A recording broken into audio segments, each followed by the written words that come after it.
ಹಾಗೇನೆ ನಮ್ಮ ಜೊತೆ ಇನ್ನೊಬ್ರು ಸಹ ಇದ್ದಾರೆ. ಇವರು ಸುಮಾರು ಒಂದು 5 ವರ್ಷಗಳ ಕಾಲ ಶಬರಿಮಲೆಯ ಅಯ್ಯಪ್ಪನ ಮಾಲೆಯನ್ನು ಹಾಕಿದಂಥವ್ರು. ಅವರ ಅನುಭವ ಸಹ ನಾನು ಕೇಳಿ ತಿಳ್ಕೊಳ್ತೀನಿ. ನಮಸ್ಕಾರ. ನಮಸ್ಕಾರ. ತಮ್ಮ ಹೆಸರು? ನಾರಾಯಣ ಅಂತ. ಹೇಳಿ, ನಿಮ್ಮ ಅನುಭವ ಹೇಗಿತ್ತು ಮಲೆಗೆ ಹೋದಾಗೆಲ್ಲ? ನಾವು ಅಂದರೆ ಸಾಮಾನ್ಯ 84ನೇ ಇಸುವಿಯಲ್ಲಿ ಹಾಕಿ 85ನೇ ಇಸುವಿಗೆ ಹೋಗಿದ್ದೇನೆ. ಅಂದರೆ ಒಂದು ಒಂದು 84 2 ವರ್ಷ ಇದು ಬರ್ತದೆ. ಅಂದರೆ ನವಂಬರಲ್ಲಿ ಹಾಕಿದರೆ ಜನವರಿಯಲ್ಲಿ ಹೋಗೋದು, ಆಗ 1-2 ಹಾಗೆ ಆಗ್ತದೆ. 84ರಲ್ಲಿ 85 ನನ್ನ ದೊಡ್ಡಮ್ಮನ ಮಗ ಗುರುಸ್ವಾಮಿ ಇದ್ದರು ಆವಾಗ. ಆವಾಗಿದ್ದ ಪರಿಸ್ಥಿತಿ ಎಲ್ಲ ತುಂಬ ಇದು ಇತ್ತು. ಅಂದರೆ ಗಾಡಿ ಹೋಗ್ಲಿಕ್ಕಿಲ್ಲ. ಇಲ್ಲಿಂದ ನಾವು ಫಸ್ಟ್ ಕುಟುಂಬದ ನಮ್ಮ ದೈವದವರನ್ನೆಲ್ಲ ಪ್ರಾರ್ಥಿಸಿ ಬಂದು ಮನೆಯಲ್ಲಿ ತಂದೆ ಮನೆಯಲ್ಲಿ ಎಲ್ಲ ತಂದೆ ತಾಯಿಯವರ ಆಶೀರ್ವಾದ ಪಡೆದು ಮನೆ ಬಿಟ್ಟು ಬರುವುದು ಅಂತ ಇತ್ತು ಮಾಲೆ ಹಾಕುವ ಮುಂಚೆ ದಿನ. ಆಮೇಲೆ ನಾವು ಮನೆ ಎಷ್ಟು ಹತ್ತಿರ ಇದ್ದರು, ಇಲ್ಲಿ ಹತ್ತಿರ ಉಂಟು, ಮನೆಗೆ ಹೋಗುವುದು ಅಂತ ಇಲ್ಲ. ಏನು ಇದ್ರು ಅಯ್ಯಪ್ಪ ಸ್ವಾಮಿಯ ಸನ್ನಿಧಿ ಬಿರಿಯಲ್ಲಿ ಮಾತ್ರ, ಬಿರಿಯಲ್ಲೇ ಇರುವುದು, ಎಂಥ ಕೆಲಸ ಇದ್ರು. ಆಮೇಲೆ ನಾವು ಮನೆಗೆ ಹೋಗುದಂದರೆ ಮಾಲೆ ಹಾಕಿ ಇರುಮುಡಿ ಕಟ್ಟಿ ಶಬರಿಮಲೆಗೆ ಹೋಗುವ ದಿವಸ ಮುಂಚೆ ದಿವಸ ಮನೆಗೆ ಹೋಗಿ ನಮ್ಮ ಕುಟುಂಬದ ದೇವರಿಗೆ ಕೈ ಮುಗಿದು ಮನೆಗೆ ಹೋಗಿ ಮನೆ ದೇವರಿಗೆ ಪ್ರಾರ್ಥನೆ ಮಾಡಿ ನಾವು ನಾಳೆ ಹೀಗೆ ಶಬರಿಮಲೆಗೆ ಹೋಗ್ತೇವೆ, ಹೋಗಿ ಬರುವಂಥ ಆಶೀರ್ವಾದನ ಮಾಡಿ ಅಂತ ಪ್ರಾರ್ಥನೆ ಮಾಡಿ ನಾವು ಬರ್ತೇವೆ. ಆಮೇಲೆ ನಮಗೆ ಯಾವುದಿಲ್ಲ, ಸ್ವಾಮಿ ಎಲ್ಲ ಸ್ವಾಮಿಯವರ ಇಚ್ಛೆ.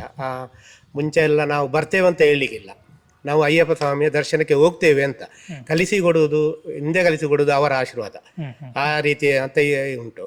ಈಗ ಅಂದರೆ ಎಲ್ಲ ಸ್ವಲ್ಪ ಅನುಕೂಲ ಜಾಸ್ತಿ ಆಗಿದೆ, ಮೊಬೈಲ್ ಅದೆಲ್ಲ ಆಗಿ ನಮಗೆಲ್ಲ ಸಂಪರ್ಕ ಇತ್ತು. ಆ ಮುಂಚೆ ಎಲ್ಲ ಹಾಗೆಲ್ಲ ನಾವು ಹೋಗಿ ಅವರು ನಮ್ಮ ಮನೆಯವರು ನಮ್ಮ ಗಾಡಿಯನ್ನು ನೋಡಿದರೆ ಪುನಃ ವಾಪಸ್ ನೋಡೋದು ನಾವು ಬರುವ ದಿವಸ ಮಾತ್ರ. 7-8 ದಿವಸ ಅವರಿಗೆ ಯಾವುದಿಲ್ಲ, ನಮಗಿಂತ ಹೆಚ್ಚು ವೃತ ಅವರು ಮಾಡ್ತಾರೆ. ನಮ್ಮ ಮನೆಯವರು ಹೋಗಿ ಚೆನ್ನಾಗಿ ಬರಲಿ ಅಂತ ಅವರದೊಂದು ಆಶೀರ್ವಾದದಿಂದಲೇ ನಾವು ಇರೋದು. ಗುರು ಹಿರಿಯರು ಎಲ್ಲ ಒಂದು ಮಾಡ್ತೇವೆ. ಮತ್ತು ಇದಕ್ಕೆ ಒಂದು 48 ದಿವಸದ ವ್ರತ ಅಂದರೆ ಕಲಿಯುಗದಲ್ಲಿ ಪ್ರತ್ಯಕ್ಷವಾಗಿ ನಾವು ಒಂದು ದೇವರನ್ನು ನೋಡುವುದಾದರೆ ಅಯ್ಯಪ್ಪ ದೇವರನ್ನು ಮಾತ್ರ, ಅದು ಜ್ಯೋತಿ ರೂಪದಲ್ಲಿ.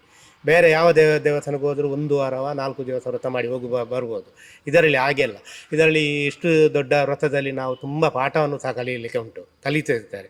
ನಮ್ಮ ಹಿರಿಯರಿಗೆ ಹೇಗೆ ಗೌರವ ಕೊಡಬೇಕು, ನಮ್ಮ ಮನೆಯವರಿಗೆ ಹೇಗೆ ಕೊಡಬೇಕು, ಮತ್ತು ನಾವು ಹೇಗೆ ಎಲ್ಲ ಇರಬೇಕು ತಾಳ್ಮೆಯಿಂದ. ಹಾಗೆ ಏಕೆಂದರೆ ಅಯ್ಯಪ್ಪ ಸ್ವಾಮಿ ವೈರಾಗ್ಯವನ್ನೆಲ್ಲ ಬಿಟ್ಟು ಆ ಶಬರಿಗಿರಿಯಲ್ಲಿ ನಿಲ್ಲಿಸಿದ್ದಾರೆ. ನಮಗೆ ಅದನ್ನೆಲ್ಲ ಮಾಡಲಿಕ್ಕೆ ಸಾಧ್ಯ ಇಲ್ಲ. ಅದಕ್ಕೆ 48 ದಿವಸ ನಾವು ಆದಷ್ಟು ಎಲ್ಲ ಬೇಡದನ್ನು ಇದೆಲ್ಲ ತ್ಯಜಿಸಿ ಸ್ವಾಮಿಯ ಶಿಬಿರ ಮಾಡಿ ಅಲ್ಲಿ ಕೂತ್ಕೊಂಡು ಅವರ ಆಶೀರ್ವಾದ ಪಡೆದು ಹಾಗೆ ನಾವು ಒಂದು ನಡುವಲಿಕ್ಕೆ ನೋಡ್ತೇವೆ. ಅದರಲ್ಲಿ ಸ್ವಲ್ಪ ತಪ್ಪಿರ್ಬೋದು, ಆದರೆ ಅಯ್ಯಪ್ಪ ಸ್ವಾಮಿ ಇಷ್ಟವಾದ ಅವರಿಗೆ ವ್ರತ ಅಂದರೆ ಬ್ರಹ್ಮಚರ್ಯ. ಅವರು ಕ್ಷಮಿಸದಂತ ಇದು ಪಾಪ ಅಂದ್ರೆ ನಮ್ಮ ಈ ಹೆಂಗತರ ಬ್ರಹ್ಮಚಾರನ ಬಿಡುವುದಂತ ಅವರಿಗೆ ತುಂಬಾ ಕೋಪ. ಅದು ಮತ್ತೆ ಸಣ್ಣ ತಪ್ಪ ಯಾರ ಹತ್ರ ಆಗ್ತದೆ, ನಾವು ಮನುಷ್ಯರು ಯಾವತ್ತು ನನ್ನ ಹತ್ರ ಸಹ ಆಗ್ಬಹುದು, ಇನ್ನ ಸಮಯ ಅದಕ್ಕೆಲ್ಲ ಕ್ಷಮೆ ಕೊಡ್ತಾರೆ ಆ ಸ್ವಾಮಿ. ಇದನ್ನು ಎರಡಕ್ಕೆ ಅವರ ಕ್ಷಮೆ ಇಲ್ಲ. ಅದನ್ನು ನಾವು ತುಂಬಾ ಕಟ್ಟುನಿಟ್ಟಿನಲ್ಲಿ ಪಾಲಿಸಬೇಕಾಗ್ತದೆ. ಹಾಗೆ ಮತ್ತು ನಮಗೆ ಎಲ್ಲದಕ್ಕಿಂತ ಮುಖ್ಯವಾಗಿ ಒಂದು ಶಿಬಿರ ಅಂತ ಮಾಡಿದರೆ ಗುರುಸ್ವಾಮಿಯವರ ನೇತೃತ್ವ ಅಗತ್ಯ ಇರಬೇಕು. ನಮಗೇನಾದರೂ ಒಂದು ತಪ್ಪು ನಡೀತದೆ, ಆಗ ನಾವು ಗುರುಸ್ವಾಮಿಯಲ್ಲಿ ಬಂದರೆ ಅವರೊಂದು ಅದು ದೇವರ ಹತ್ರ ಪ್ರಾರ್ಥನೆ ಮಾಡಿ ದೇವರ ಹತ್ರ ಮಾಡಿ ನಮಗೆ ಇಂಥ ನಮ್ಮ ಶಿಷ್ಯರಿಂದ ತಪ್ಪಾಗಿದೆ, ಅವರಿಗೆ ಕ್ಷಮೆ ಕೊಡಿ ಅಂತ ಅವರ ಹತ್ರ ಕೇಳಬೇಕು. ಅವರು ಅದನ್ನು ಕೇಳಿ ನಮಗೆ ಅದೊಂದು ಕ್ಷಮೆಗೊಳಿಸುತ್ತಾರೆ. ಹಾಗೆ ಇಲ್ಲಿ ಒಂದು ಹಾಕಿ ಒಂದು ಅದು 20 ವರ್ಷದಿಂದ ಇಲ್ಲಿ ಸಹ ನಾವು ನೆಕ್ಕರ ಬದಾವ್ ಅಂತ ಮಾಡಿ ಅಲ್ಲಿ ಒಂದು ಶಿಬಿರ ಮಾಡಿ ಮಾಡ್ತೇವೆ. ಇಲ್ಲಿ ಎಲ್ಲ ತುಂಬ ಒಂದು ಚಮತ್ಕಾರ ನಡೆದಿದೆ. ಏನೂ ಆಗದಿದೆ, ಆಸ್ಪತ್ರೆಯಿಂದ ಬಂದು ಮಾತಾಡದವರು ಸತ ಇಲ್ಲಿ ನಮ್ಮ ಶಿಬಿರದಲ್ಲಿ ಬಂದು ಕೂತ್ಕೊಂಡು ಅಲ್ಲಿ ಅವರ ದೇವರ ಸ್ವಾಮಿ ಗುರುಸ್ವಾಮಿ ಅವರ ಹತ್ರ ಹೇಳಿ ದೇವರ ಹತ್ರ ಪ್ರಾರ್ಥನೆ ಮಾಡಿ ಅವರು ಹೀಗೆ ಅಂತ ಹೇಳಿದಾಗ ಅವರು ಮರು ದಿವಸದಿಂದ ಚೇತರಿಕೆ ಕಂಡದ್ದು ತುಂಬ ಉಂಟು ನಮ್ಮ ಹತ್ರ. ಇಲ್ಲಿ ಕಣ್ಣೆದುರಲ್ಲಿ ನಮ್ಮನ್ನು ನಡೆದಿದೆ. ಹಾಗೆ ಅಯ್ಯಪ್ಪನ ಪವಾಡ ತುಂಬ ಇರ್ತದೆ, ಆದರೆ ನಮಗೆ ಎಲ್ಲದರಲ್ಲಿ ಹೇಳಲಿಕ್ಕೆ ಆಗೋದಿಲ್ಲ. ಅವರು ನಮ್ಮನ್ನು ಕಾಯ್ತಾ ಇರ್ತಾರೆ. ನಾವು ಸಂಪ್ರದಾಯ ಪ್ರಕಾರ ಮಾಲೆ ಹಾಕಬಾರದು ಅಂತ ಉಂಟು. ಯಾಕೆ ಅಂದರೆ ಹಾಕುವುದಾದರೆ ನೀವು ಅಂಥ ವ್ರತ ಪಾಲಿಸಲೇಬೇಕು. ಇಲ್ಲಾದರೆ ನೋಡಿ, ನಮಗೆ ಈಗ ಸ್ವಲ್ಪ ನನಗೆ ವಯಸ್ಸಾಯಿತು, ಸ್ವಲ್ಪ ಕಷ್ಟ ಉಂಟು. ಅದಕ್ಕಾಗಿ ನಾನು ಮಾಲೆ ಹಾಕಿ ನನಗೆ ಇದೆಲ್ಲ ವ್ರತ ಪಾಲಿಸಲಿಕ್ಕೆ ಸ್ವಲ್ಪ ಕಷ್ಟ ಆಗ್ಬೋದು ಅಂತ ನಾವು ಸ್ವಾಮಿಯಲ್ಲೇ ಇದ್ದು ನನ್ನ ನಂತರ ಆಗ ಇಂಥ ಪರೋಕ್ಷ ಸಹಾಯ ಉಂಟು ಅದನ್ನು ಮಾಡಿ ಆ ಸ್ವಾಮಿ ಆಶೀರ್ವಾದ ನಾವು ಪಡೆಯುವ ಅಂತ ನಮ್ಮಿದೆ. ಈಗ ತುಪ್ಪದ ಕಾಯಿದು ಸಹ ವೃತ ಮಾಡ್ಬೇಕಾ? ಆ ವೃತ ಮಾಡಬೇಕು. ಅದು ಅದ್ರ ಏನ್ ನಿಯಮ ಏನು? ಅದರ ನಿಯಮ ಅಂದ್ರೆ ಅವರು ಮಲಕ್ಕೆ ಹೋಗುವ ನಾವು ತುಪ್ಪದ ಕಾಯಿಗೆ ಅಲ್ಲಿ ಹೆಸರೆಲ್ಲ ಕೊಟ್ಟು ನಾವಿಗೆ ಬರ್ತೀವಿ. ಆದ್ರಿಂದ 7 ದಿವಸಕ್ಕೆ ಮುಂಚೆ ನಾವು ಸಹ ಸ್ವಾಮಿಯವರು ಹೇಗೆ ಇರ್ತಾರೆ ಹಾಗೆ ಇರಬೇಕು. ಅಂದ್ರೆ ಬಿರಿಯಲ್ಲಿ ಮಲಗಬೇಕಂತಿಲ್ಲ, ಮನೆಯಲ್ಲೇ ಬ್ರಹ್ಮಚರ್ಯ ಪಾಲಿಯಬೇಕು, ಮೀನು ಮಾಂಸ ತಿನ್ನಬಾರ್ದು. ಎಲ್ಲ 7 ದಿವಸ ಅಂಥದ್ದು ವೃತನೆ ಮಾಡಿ ಬೆಳಿಗ್ಗೆ ರಾತ್ರಿ ಸ್ನಾನ ಮಾಡಬೇಕು. ಮತ್ತು ಅಲ್ಲಿ ಸ್ವಾಮಿಯವರು ಇರುಮುಡಿ ಕಟ್ಟುವಾಗ ಬಂದು ಅದನ್ನು ತುಪ್ಪವನ್ನು ಹಾಕಬೇಕು ಸ್ವಾಮಿಯವರಿಗೆ. ಆಮೇಲೆ ಅವರು ಬಂದು ಆ ಪ್ರಸಾದನ ನಾವು ಸ್ವೀಕರಿಸಿದ ಮೇಲೆ ಮತ್ತೆ ನಾವು ಮುಂಚಿನ ಥರ ಇರಬೇಕು. ವ್ರತ ಅಂತ ನಮಗೂ ಸಹ ಇರ್ತದೆ. ಮತ್ತೆ ನೀವೇನು ಆವಾಗ ಒಂದು ಗರುಡನ ಬಗ್ಗೆ ಏನೋ ಹೇಳ್ತಾ ಇದ್ರಿ. ಅಂದರೆ ಅದೊಂದು ಪಂದಳದಿಂದ ಚಿರುವಾಭರಣ ಬರ್ತದೆ, ನೀಲಕಲ್ ಅಲ್ಲಿಂದ ಅಲ್ಲಿಗೆ ಒಂದು ಪೂಜೆ ಮಾಡಿ ಮತ್ತೆ ಈ ಮಲೆಯಿಂದಲೇ ಈ ಶಬರಿಮಲೆ ಇಲ್ಲಿಂದಲೇ ನಡ್ಕೊ ಬರ್ತಾರೆ. ಆ ಪೆಟ್ಟಿಗೆಯಲ್ಲಿ 3 ಪೆಟ್ಟಿಗೆ ಇರ್ತದೆ. 3 ಪೆಟ್ಟಿಗೆ ಬರುವಾಗ ಪಂದಲದಿಂದಲೇ ಬರುವುದು ಅದನ್ನು ಈ ಗರುಡ ಅದನ್ನು ತರ್ತಾನೆ ಅಂತ ಒಂದು ತುಂಬ ನಂಬಿಕೆ. ಅದನ್ನು ನಾವು ಎಲ್ಲರೂ ನೋಡ್ತೇವೆ. ಗರುಡ ಈ ಪೆಟ್ಟಿಗೆ ಹೇಗೆ ಬರ್ತದೆ ಆ ರೀತಿ ಮೇಲೆಯಿಂದ ಗರುಡ ಬಂದು ಅಲ್ಲಿ ಸನ್ನಿಧಾನಕ್ಕೆ ಪೆಟ್ಟಿಗೆ ಹೋಗಿ ಅಲ್ಲಿ 3 ಸಲ ಪ್ರದಕ್ಷಿಣೆ ಮಾಡಿ ಗರುಡ ನಂತರ ಅದು ಅದೃಶ್ಯ ಆಗ್ತದೆ. ಅದು ದೇವರದ್ದು ತುಂಬ ಒಂದು ಇದು ಎಲ್ಲ ಸ್ವಾಮಿಗಳು ನೋಡಬಹುದು. ಆ ಜ್ಯೋತಿ ಕಾಣುವುದು ಹೇಗೆ ಅಂದರೆ ಕೆಲವರು ಒಂದೊಂದು ರೀತಿ ಹೇಳುವುದು, ಅದರಲ್ಲಿ ಸತ್ಯವೂ ಇರಬಹುದು. ಇದು ನಮಗೆ ನಾವು ಚರಿತ್ರೆಯನ್ನು ಓದಿದ ಪ್ರಕಾರ ಅಯ್ಯಪ್ಪ ಸ್ವಾಮಿ ತಂದೆಗೆ ಒಂದು ಮಾತು ಕೊಡ್ತಾರೆ, ಮಗ ನೀನು ಇಷ್ಟು ದೂರ ಹೋಗ್ತಿ, ಈ ಶಬರಿಮಲೆಯಲ್ಲಿ ನಿನಗಾಗಿ ನಾನು ಇಷ್ಟೊಂದು ರಾಜ್ಯವನ್ನು ನಿಮಗೆ ಕೊಡಬೇಕಂತಿದ್ದೇನೆ, ನಿನ್ನನ್ನು ರಾಜ್ಯ ಪಟ್ಟ ಕಟ್ಟಿಬೇಕಂತದ್ದೆ, ಬಂಗಾರ ಅದೆಲ್ಲ ಇದು ಮಾಡಿ ನಿನ್ನ ಆ ರೀತಿಯನ್ನು ನಾನು ನೋಡಬೇಕಂತ ಮಗ. ನೀನು ಈ ರೀತಿಯಲ್ಲಿ ಇಲ್ಲಿ ಬಂದು ಈ ತ್ಯಜಿಸಿ ಎಲ್ಲ ಇದೆಲ್ಲ ನಾನು ಏನು ಮಾಡೋದು, ನನ್ನ ಈ ಮನದ ಆಸೆ ನಿನಗೆ ಆಗುವುದಿಲ್ಲ, ನನಗೆ ಅದನ್ನು ಕಳ್ಕೊಳ್ಳೋಕ್ಕಾಗೋದಿಲ್ಲ ಮಗ, ನೀನು ರಾಜನೇ ಆಗಬೇಕಂತ ಕೇಳಿಕೊಳ್ತಾರೆ. ಅದಕ್ಕೆ ಅಯ್ಯಪ್ಪ ಸ್ವಾಮಿ ಹೇಳ್ತಾರೆ, ಅಪ್ಪ ನನಗೆ ಯಾವುದು ಬೇಡ, ನಾನು ಎಲ್ಲ ವೈರಾಗನ ತ್ಯಜಿಸಿ ಇಲ್ಲಿ ಬಂದಿದ್ದೇನೆ, ನಿಮ್ಮ ಮನದ ಆಸೆ ಸಹ ನಮಗೆ ಗೊತ್ತಾಗ್ತದೆ, ನೀವು ನನ್ನನ್ನು ಪಟ್ಟದಲ್ಲಿ ರಾಜಕುಮಾರನಾಗಿ ನೋಡಬೇಕಂತ ಆಸೆ ಇರ್ತದೆ, ಅದಕ್ಕೆ ನಿಮಗೆ ಅದಕ್ಕೆ ನಾನು ಪರಿಹಾರ ಹೇಳ್ತೇನೆ. ನೀವು ಏನಂದರೆ ನಾನು ಮಕರ ಸಂಕ್ರಮಣ ದಿವಸ ನೀವು ನಮಗೆ ಕೊಡುವಂಥ ಬಂಗಾರವನ್ನೇ ಎಲ್ಲ ನನ್ನ ಅಲ್ಲಿ ಮೂರ್ತಿಗೆ ಸಿಂಗಾರ ಮಾಡುವಾಗ ನಾನು ನಿಮಗೆ ಆ ಸಿಂಗಾರ ಮಾಡಿ ಆದ ಮೇಲೆ ಎಲ್ಲ ನಾನು ಕರೆಯುವಾಗ ನಾನು ನಿಮಗೆ ಜ್ಯೋತಿ ಸ್ವರೂಪವಾಗಿ ಕಾಣ್ತೇನೆ. ಅದನ್ನೇ ನೀವು ಮುಂದೆ ನನ್ನನ್ನು ತಿಳಿದು ನೀವು ಸಂತೋಷ ಪಡಿ ಹಬ್ಬ. ನೀವು ಯಾವುದಕ್ಕೆ ನನ್ನ ಲೋಕೋದ್ಧಾರಕ್ಕಾಗಿ ನನ್ನಂಥ ಜನನ ಆಯಿತು, ಅದಕ್ಕಾಗಿ ನೀವು ಇದನ್ನೊಂದು ಪಾಲಿಸಬೇಕಂತ ತಂದೆಯವರಿಗೆ ಮಾತು ಕೊಡ್ತಿದ್ದಾರೆ. ಆ ಮಾತಿನ ಪ್ರಕಾರ ಈಗಲೂ ಸಹ ಹಾಗೆ ಅದು ಜ್ಯೋತಿಯ ರೂಪವಾಗಿ ಅಯ್ಯಪ್ಪ ಸ್ವಾಮಿ ಕಾಣುವುದು 100ಕ್ಕೆ 100 ಸತ್ಯ. ಅದರಲ್ಲಿ ಕೆಲವರಿಗೆ ಕಾಣದಿರ್ಬೋದು, ಕೆಲವರಿಗೆ ಕಾಣಿರ್ಬೋದು, ಕೆಲವರ ಟೈಮ್ ಅಲ್ಲ ನಿಂತಿರುವ ಜಾಗ ಸಹ ಅಲ್ಲಿ ಕಾಣದಿರ್ಬೋದು. ಅದಕ್ಕಾಗಿ ನಾವು ಅದನ್ನು ಇಲ್ಲ ಅಂತ ಹೇಳೋಕ್ಕೆ ಸಾಧ್ಯವೇ ಇಲ್ಲ. ಅದು ಜ್ಯೋತಿ ಸ್ವರೂಪ ಅಯ್ಯಪ್ಪ ಅಂತ ಹೇಳಿದರೆ ಅದು ಜ್ಯೋತಿ ಸ್ವರೂಪವೇ. ಅದು ಇಂದಿಗೂ ಸೂರ್ಯಚಂದ್ರ ಇರುವಷ್ಟು ಕಾಲದವರೆಗೂ ಯಾರು ಕ್ರಮದಲ್ಲಿ ಭಕ್ತಿ ಮಾಡಿ ವಿಶ್ವಾಸನಿಷ್ಠೆಯನ್ನು ಪಾಲಿಸ್ತಾರ ಅವರಿಗೆ ಅಯ್ಯಪ್ಪ ಸ್ವಾಮಿ ಖಂಡಿತವಾಗಿ ಕಾಣ್ತಾರೆ ಜ್ಯೋತಿ ಸ್ವರೂಪ. ಅದು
ಪುನಃ ನಾವು ಮಾಲೆ ವಿಸರ್ಜನೆ ಮಾಡುವುದು ಹೇಗೆ ಅಂದರೆ ನಾವು ಒಂದು ದೇವಸ್ಥಾನಕ್ಕೆ ಹೋಗ್ತೇವೆ, ಕದಿರಿ ದೇವಸ್ಥಾನದಲ್ಲಿ ಹಾಕಿದರೆ ಕದಿರಿಗೆ ಹೋಗ್ಬೋದು.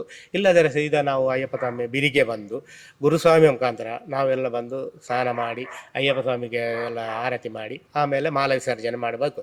ಮಾಲೆ ವಿಸರ್ಜನೆ ಮಾಡಿದ ನಂತರ ಕೆಲವರಿಗೆ ತಿಳಿಯದಿರ್ಬೋದು, ಕೆಲದಿರ್ಬೋದು, ಆ ಮಾಲೆಯನ್ನು ಯಾವತ್ತೂ ಸಿಕ್ಕಿದಲ್ಲಿ ಹಾಕಬಾರದು, ಅಥವಾ ನಾವು ತಂದು ದೇವರ ಪಟ್ಟಕ್ಕೆ ಅದನ್ನು ಹಾಕಬಾರದು. ನಾವು ಯಾವತ್ತೂ ಮನುಷ್ಯರಾಕಿದ ಮಾಲೆ ಅದು ದೇವರಿಗೆ ತಲ್ಲುವುದಿಲ್ಲ. ನಾವು 48 ದಿನದಲ್ಲಿ ಮಾತ್ರ ನಾವು ದೇವರ ಒಂದು ಇದು ಆಗ್ತೇವೆ ಹೊರತು ಅದು ಆಗುವುದಿಲ್ಲ. ಅದನ್ನು ಏನು ಮಾಡಬೇಕಂತ ಕೆಲವರಿಗೆ ಒಂದು ಇರ್ಬೋದು. ನನಗೆ ತಿಳಿದ ಮಟ್ಟಿನಲ್ಲಿ ಸ್ವಲ್ಪ ನಾನು ಹೇಳ್ತೇನೆ, ಇದರಲ್ಲಿ ಎಷ್ಟೋ ತಿಳಿದವರಿದ್ದಾರೆ.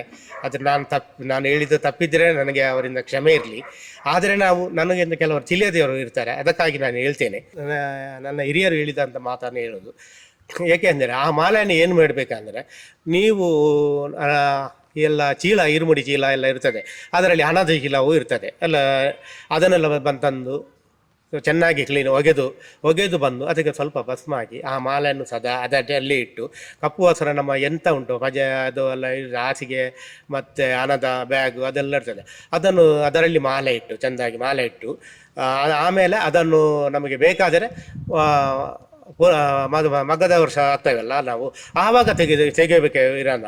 ಅದನ್ನಲ್ಲಿ ದೇವರ ಸ್ಟ್ಯಾಂಡಲ್ಲಿ ಅಥವಾ ಸಿಕ್ಕಿದಲ್ಲಿ ನಾವು ಕೈ ಮುಟ್ಟುವ ಸ್ಥಳದಲ್ಲಿ ಎಲ್ಲ ಇಡಬಾರದು. ಅದನ್ನು ಜಾಗ್ರತೆಯಲ್ಲಿ ಇಡು. ಅದನ್ನು ಹಿಡಿದ ನಂತರ ಇನ್ನೊಮ್ಮೆ ನಾವು ವೃತ ಪಾಲಿಸುವಾಗಲೇ ಆ ಗಂಟನ್ನು ತೆಗೆದು ತಂದು ಬಿರಿಯಲ್ಲಿ ತಂದು ಅದನ್ನು ಕ್ಲೀನ್ ಮಾಡಿ ಪುನಃ ಆ ಮಾಲೆಯನ್ನು ಹಾಕಬಹುದು. ಅದೇ ಮಾಲೆಯನ್ನು ಅದೇ ಮಾಲೆಯನ್ನು ಹಾಕಬಹುದು. ಅದರಲ್ಲಿ ಏನಾದರೂ ತೊಂದರೆ ಇದ್ದರೆ ಅದನ್ನು ಸರಿಪಾಡು ಮಾಡ್ಬೋದು. ಕೆಲವರು ಬೆಳ್ಳಿ ಮಾಲೆಯನ್ನು ಹಾಕ್ತಾರೆ, ಅವರಿಗೆ ಸಹ ಇದೇ ಕ್ರಮ ಪಾಲನೆ ಆಗ್ತದೆ. ಬೆಳ್ಳಿ ಮಾಲೆ ಹಾಕಿದರೆ ಅದು ವರ್ಷ ಸಹ ಅದನ್ನೇ ಹಾಕೋದು. ಮತ್ತು ಇಲ್ಲಿ ಇಂಥ ಮಾಲೆಯನ್ನು ಅದು ಸಹ ಸಾಮಾನ್ಯ ಮಾಲೆಯನ್ನು ಸಹ ಆ ರೀತಿ ಮಾಡ್ಬೋದು. ಈಗ ಇದು ಮಾಲೆ ಅಂತಂದ್ರೆ ತುಳಸಿ ಮಣಿ ಮಾಲೆ, ಅದರಲ್ಲಿ 108 ತುಳಸಿ ಮಾಲೆ ಇರ್ತದೆ, ಮತ್ತು ಒಂದು ರುದ್ರಾಕ್ಷ ಮಾಲೆ. ಅದು ಬೆಳ್ಳಿಯ ಮಾಲೆ ಮಾಡೋದಾದ್ರೆ ಒಂದು ಮಾಡ್ತಾರೆ, ಇಲ್ಲದ್ರೆ ಅದನ್ನು ಸಹ ಇಡೀ 108 ಮಾಲೆ ಸಹ ರುದ್ರಾಕ್ಷ ಮಾಲೆ ಸಹ ಹಾಕ್ತಾರೆ. ಹಾಗೆ ಮತ್ತೆ ಅಯ್ಯಪ್ಪನ ಪದಕ ಇರ್ತದೆ.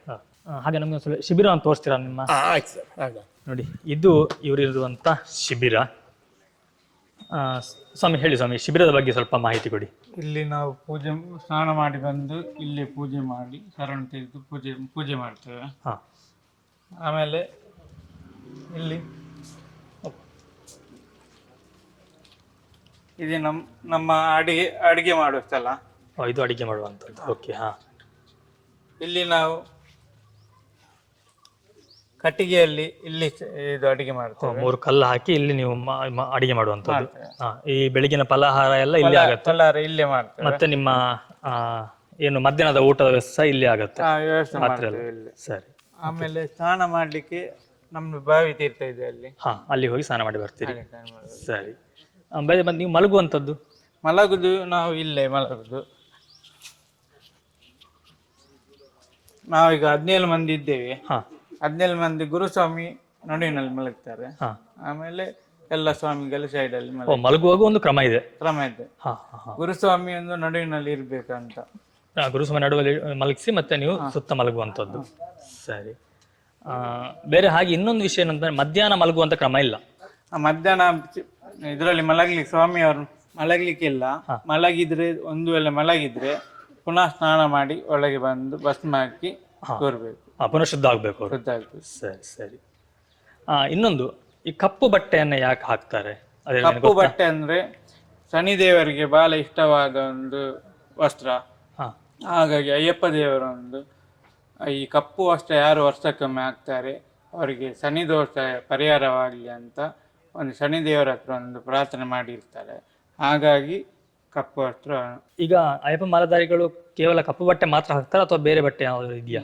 ಕಪ್ಪು ವಸ್ತ್ರ ಮತ್ತೆ ನೀಲಿ ವಸ್ತ್ರ. ನೀಲಿ ವಸ್ತ್ರ. ಮೊದಲು ಕೇಸರಿ ಒಂದು ಇತ್ತು ಅನ್ಕೊಳ್ತೀನಿ. ಈಗ ಗುರುಸ್ವಾಮಿಗಳು ಹಾಕ್ತಾ ಇದ್ರು, ಬಟ್ ಇವಾಗ ಇಲ್ವಾ? ಇವಾಗ ಇಲ್ಲ ಅದು. ಅಂದ್ರೆ ಈಗ ಮೊದಲು ತುಂಬಾ ಕಷ್ಟ ಇತ್ತಲ್ಲ, ಆಗ ಕೇಸರಿ ಹಾಕ್ತಿದ್ರು. ಗುರುಸ್ವಾಮಿ ಕೇಸರಿ ಹಾಕ್ತಾ ಇದ್ರು, ಬಟ್ ಇವಾಗ ಅದಿಲ್ಲಲ್ಲ. ಈಗ ನೀಲಿ ಹಾಕ್ತಾರ ಅಥವಾ? ಕೆಲವರು ಹಾಕ್ತಾರೆ, ಕೆಲವರು ಈಗ ನೀಲಿ ಹಾಕ್ತಾರೆ. ಕನ್ಯಾಸ್ವಾಮಿ ಮಾತ್ರ ಕಪ್ಪೆ ಹಾಕ್ಬೇಕು. ಕನ್ಯಾಸ್ವಾಮಿ ಕಪ್ಪ ಹಾಕಿದ್ರೆ ಬಹಳ ಒಳ್ಳೆ ಪ್ರಿಯವಾದ ವಸ್ತ್ರ ಅಂತ ಅಯ್ಯಪ್ಪನಿಗೆ ಅಂತ. ಇನ್ನೊಬ್ರು ಸ್ವಾಮಿ ಇದ್ದಾರೆ, ಇವರು ಸಹ ತುಂಬಾ ವರ್ಷಗಳಿಂದ ಮಾಲೆ ಹಾಕಿದಾರಂತೆ. ಸ್ವಾಮಿ, ತಾವು ಎಷ್ಟು ವರ್ಷಗಳಿಂದ ಮಾಲೆ ಹಾಕ್ತಿದ್ದೀರಿ? ನಮ್ದು 17 ವರ್ಷ. ಇದು 17 ವರ್ಷ. ಮುಂದಿನ ವರ್ಷ ಹಾಕಿದ್ರೆ 18 ವರ್ಷ ಆಗುತ್ತೆ. 18 ವರ್ಷ ಏನು ವಿಶೇಷ? ಈಗ 18 ವರ್ಷ ಆದ್ರೆ ಏನಾದ್ರು?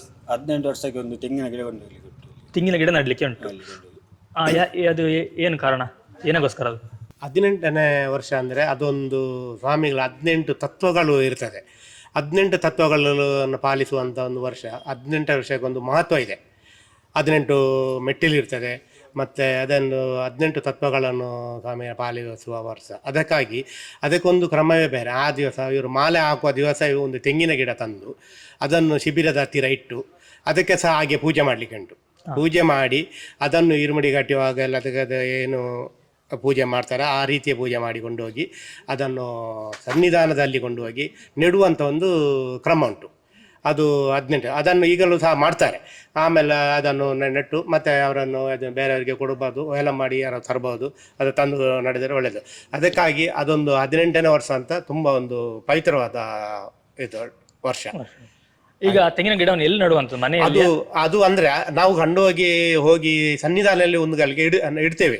ಹಾಗೆ ಒಂದು ಮೂರನೇ ವರ್ಷ ಹೋಗುವವರಿಗೆ ಒಂದು ಮಣಿಕಂಠ ಅಂತ ಹೇಳಿ ಗಂಟೆ ಸಹ ಕೊಂಡು ಹೋಗ್ಲಿಕ್ಕೆ ಉಂಟು. ಅದರ ಕ್ರಮ ಸಹ ಹಾಗೆ. ಅದನ್ನು ಗಂಟೆಯಲ್ಲಿ ಸನ್ನಿಧಾನದ ಪಕ್ಕಾಸಿಗೆ ಕಟ್ಟುತ್ತೇವೆ ನಾವು. ಅದನ್ನು ಇನ್ನೊಬ್ಬರು ಅದನ್ನು ತಂದು ಮನೆಯಲ್ಲಿ ಪೂಜೆ ಮಾಡೋಕೆ ಉಪಯೋಗ ಮಾಡ್ತಾರೆ. ಅದನ್ನು ಬೇರೆ ಇದೆಲ್ಲ ಸ್ವಾಮಿ ಅವರ ಪೂಜೆ ಮಾಡುವಾಗ ಹಾಗೆಲ್ಲ ಇಡ್ತಾರೆ, ಉಪಯೋಗ ಮಾಡ್ತಾರೆ. ದನಕ್ಕೆಲ್ಲ ಕಟ್ಟುತ್ತಾರೆ. ಅದೊಂದು ಅಯ್ಯಪ್ಪ ಸ್ವಾಮಿ ಅದರಲ್ಲಿ ಆಶೀರ್ವಾದ ಇರ್ತದೆ ಅಂತ ನಮ್ಮ ನಂಬಿಕೆ ಆಗಲು ಸುಳ್ಳಾಗುವುದಿಲ್ಲ. ಆ ರೀತಿ ಮಾಡ್ತೇವೆ.